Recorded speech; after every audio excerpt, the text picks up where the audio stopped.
So I'm happy to introduce Carole, who's not only an advocate for abortion access, but for prison justice. Carole, will you start by sharing your story?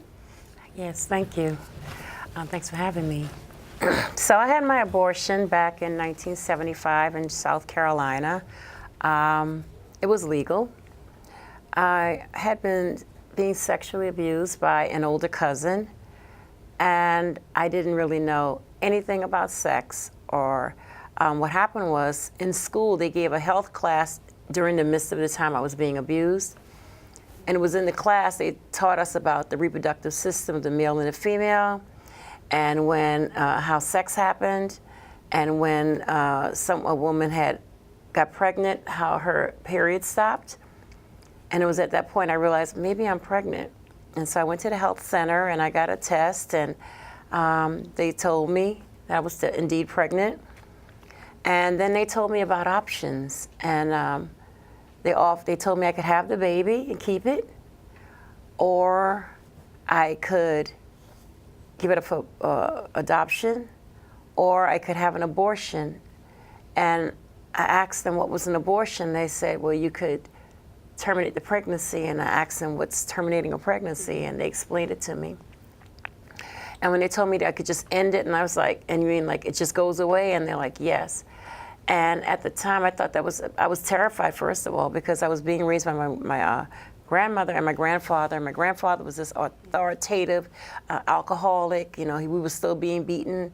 Myself and my brother, he was a few years younger than me, and I just thought that I was going to get beaten. And so I said I wanted to end the pregnancy, and I figured I didn't have to tell anybody. But then they said, oh, okay, but you do have to tell someone. You have to bring someone to sign the documents because you're only 15. And so after considering what I could do, I went to my mother, who lived on the other side of town, who was also an alcoholic. And I woke her up and told her that I was pregnant, that I'd been sexually abused. I was too afraid and too embarrassed to tell her it was by my cousin. And I told her I needed to have an abortion and that she needed to go with me. And she said, okay. And the next day, I told her that she couldn't be drinking when she came. The next day when she came, she wasn't drinking. And she was able to sign the documents for me. And I think that on the next day, the third day, I had the abortion. And I remember waking up in the hospital, and my doctor was there.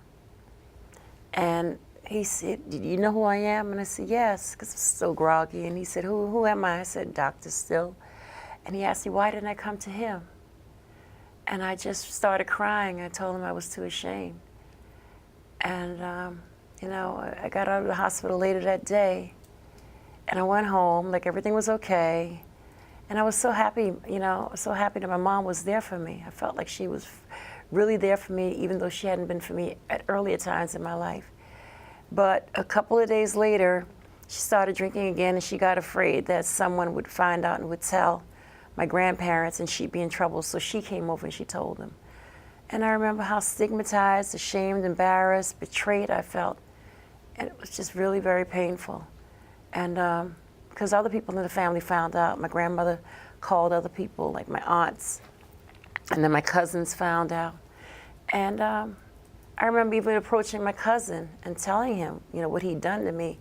And he said, no, I don't know what you're talking about. I've never done anything to you. And I remember that a few days later, I was coming in the backyard and I heard my brother crying. I was 15, so my brother must have been about 12.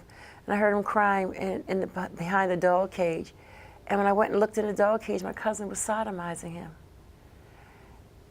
And it became just real painful all over again. And I couldn't get past it. And as soon as I got out of high school, like 2 or 3 years later, I left Charleston and came to New York hoping to rebuild, just be a different person. I felt like I left Carole in South Carolina. No one would have to know what happened to me, what I had to do. And because I remember the doctor asked me, why was I crying? And I just remember it's because I had an abortion. Just a traumatic thing. But anyway, just wanted to reinvent myself in New York. And the stigma and the pain and the shame never left. And by the time I was 24 years old, I was using drugs. I'm just trying to you know, bury the pain, you know. And I used drugs for about 12 years before I got clean. And I got clean by being in a room with other women, such as today, by telling that story and having other women raise their hands and say, me too. I had an abortion too. And I no longer felt unique. I no longer felt alone. I no longer felt ashamed. I no longer felt like it was something I let somebody do to me at 15, but rather than something somebody did to me. And I got recovery in those rooms. And today, like, wow, yeah, yesterday, I made 20 years clean. Wow, I was so excited about being here, I just forgot that. But yeah, and I'm here today because of the challenge of young women to get an abortion. If a young woman can't tell her parents or can't tell someone, what would she do? Would she go away somewhere and hide and have the baby? Would she go to somewhere where she can have an illegal abortion? Or will she hurt herself because she can't deal with having to tell someone that and not be that weight of that shame and that stigma? What will it do to her in that moment, and what would it do to her even beyond?